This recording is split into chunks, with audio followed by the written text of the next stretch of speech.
Terasa luar biasa, sudahlah. T-Pex tidak perlu kita ragukan lagi. Tapi yang paling menarik adalah ternyata di album baru teman-teman ini juga tajuknya Tanda Istimewa. Ya. Apa maksudnya dengan tanda istimewa ini? Jadi album ke-8 itu kita recordingnya tuh dari sebelum COVID pandemi. ya. Iya, sebelum pandemi. Sebelum pandemi. Tiba-tiba mau rilis pandemi kan. Ya udah ditunda sampai akhirnya selesai pandemi. Ini ntar takut ada apa-apa lagi gitu. Abis itu apa? Pilpres ya. Jadi nggak dikasih napas buat rilis. Padahal kita kan mau rilis fisik waktu itu. Terus kata anak ya udah tunggu dulu. Jadi emang benar-benar istimewa menurut kita nih. Karena jarak dari sebelum album, dari album 7 ke album 8 itu jauh banget. Akhirnya. Berapa lama? Dari terakhir 2012. Album 7.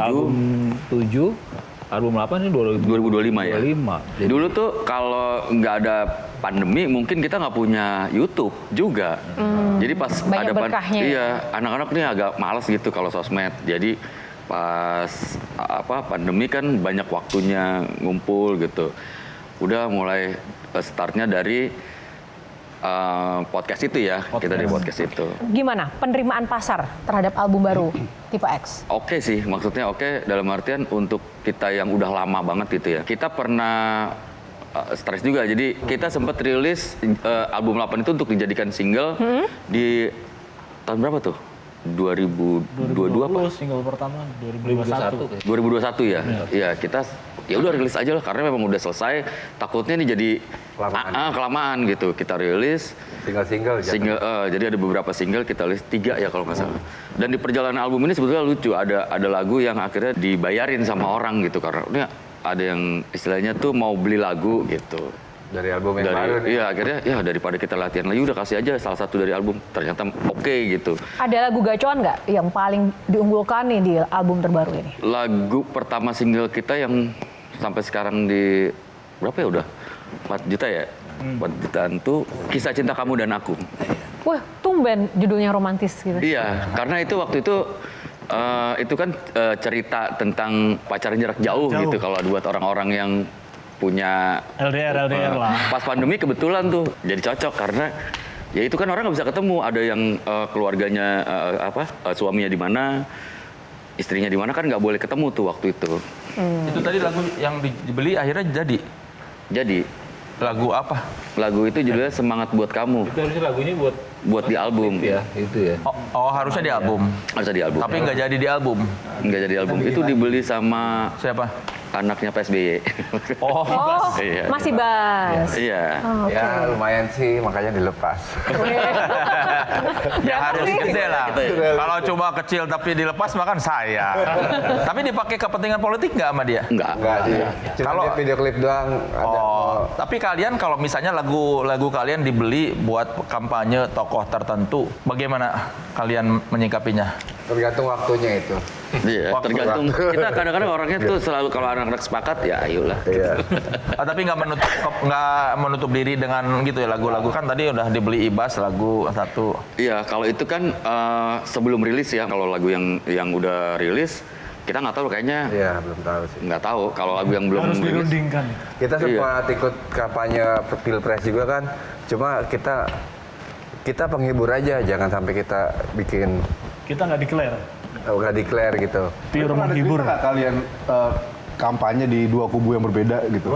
Karena tadi nggak declare. Pernah? Beberapa kali. Justru memang harus main di semua kubu. Jadi Betul, orang kita tahu mau oh, ini mah tiga-tiganya cuma waktu itu ini. kan. Kalau cuma main di satu kubu kelihatan pendukung. Kalau di semua kubu mah ya udah memang Penghibur. pengisi acara aja ya. Kalau aku amati di media sosial ya, baik di Instagram ataupun di channel YouTube dan juga di laman dunia maya, setiap postingan T-Pex dan termasuk yang followersnya luar biasa banyak, 595.000 kan, itu tidak semua band memiliki follower sebanyak ini. Dan grassroots-nya itu benar-benar sangat loyal dan banyak banget. Nah itu sampai sekarang bahkan menurut aku, setiap postingan tuh bisa di reply atau mungkin di reshare itu sampai puluhan ribu juga. Itu real ya itu. Real. Luar biasa loh itu, tidak bahkan untuk band-band yang kekinian atau yang legend sekalipun tidak pernah memiliki masa yang sekuat T-Pex. Kita organik sih sebenarnya kayak gitu. Maksudnya? Kebetulan masa kita Dari yang Gen X, Z, sampai Alpha kali udah. Kemarin Jadi kita udah kumpul banyak. kita main di pensi SMP gitu yang kita juga kaget. SMP. Kalau gue sendiri taunya itu SMA. Iya lu tau ya SMA ya? Sampai sana, loh kok SMP? SMP. Kalau ngundang Tipex, semahal apa sih? Nggak mahal-mahal banget sih. Pokoknya hubungin bikin kita. hati senang aja. Gitu ya, langsung ini. Mahal tuh buat yang nggak mampu. Betul. Kalau buat yang ada duitnya mah terjangkau ya. Terjangkau. Dari sekian banyak hit Tipex, ada nggak sih lagu yang secara royalti sangat-sangat menjamin kehidupan kalian secara finansial gitu? Iya banyak sih. Apa Pas lagu-lagunya? kayak kalau dari dulu ya maksudnya pas perubahan dari fisik terus ada RBT, Mawar Hitam itu termasuk lagu yang luar biasa juga untuk digital waktu itu ya RBT. Kalau kesininya kan semua ngikutin tuh kayak lagu Selamat Jalan bisa dilihat di YouTube-nya juga kan digital tuh semakin gede juga gitu. Mungkin kalau dikonversi gitu ya, biar teman-teman mungkin di luar sana yang masih semangat untuk ngeband, untuk kayak bikin lagu hit gitu ya. Kira-kira kalau dikonversi dapat nggak kira-kira rumah gitu misalkan dari hasil royalti satu lagu atau dua lagu gitu? Bisa. Wow. Sebetulnya bisa aja, tapi kan dibagi-bagi. Jadi cuma ada yang dapat halamannya. Itu kan banyak Mas Ustaz ini. Digital ini lebih banyak royaltinya. Iya, karena kan hitungannya per lagu fisik ya, gitu dibanding fisik dulu. Kalau sekarang kan banyak platform semua. Makanya kita berdua semakin banyak platform kita seneng. Kan sebagai band yang tadi kalian sebut ada era medsos, kalian gagap gitu menghadapi era medsos. Gimana adaptasinya terhadap situasi sekarang bahwa musisi itu harus ngonten juga sekarang?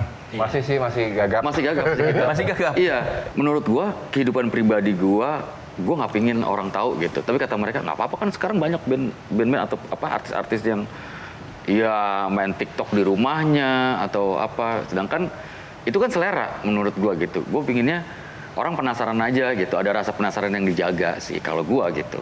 Tapi kalau teman-teman mungkin nggak apa-apa ya, nggak Tapi apa-apa kalau juga. yang ofisialnya sih kita emang ada timnya. Satu hal yang bikin aku penasaran banget nih, ada nggak sih sebuah impian atau harapan dari tipe X yang belum terwujud dalam dunia bermusik ini nanti pengen berada di sebuah bentuk atau dikenal dalam bentuk yang selain musik, ada nggak gitu? Ada nggak? Film sih. Film? Maksudnya pengen main film atau gimana? Bukan, jadi kita pingin ini jadi sesuatu yang mungkin bisa jadi motivasi orang karena kita genre ini bukan dari genre yang umum ya di Indonesia gitu. Perjuangannya juga luar biasa gitu beratnya waktu itu dan kita bisa bertahan sampai sekarang. Menurut kita ini sesuatu yang mungkin bisa jadi pembelajaran buat orang bahwa musik tuh juga ya walaupun sekarang gampang gitu ada loh part-part yang susahnya gitu. Ada prosesnya. Tapi Mas Ronald kan mayoritas semua band itu juga memiliki masa-masa sulit ya. Semua musisi punya masa Betul. sulit. Apa yang membuat Tipex ini akan bisa berbeda dan wajib untuk difilmkan? Value apa yang mungkin bisa berbeda dengan band-band atau musisi lain? Satu, ya selain genre tadi ya, yang akhirnya mungkin di Indonesia nih ya dari semua kalangan bisa menerima genre ini. Satu lagi, kita berusaha banget jadi band yang kuat secara personil. Kita pengen kasih tahu ke orang kalau kita udah ngelangkah bareng-bareng itu dipegang teguh gitu. Makanya kita sering ngomong kalau ditanya orang kenapa Tipex masih kompak, ya karena kita saling mencintai aja sama teman-teman gitu, bukan ngerti. Tapi kalau lu cinta sama bandnya, lu pasti akan pertahanin gitu.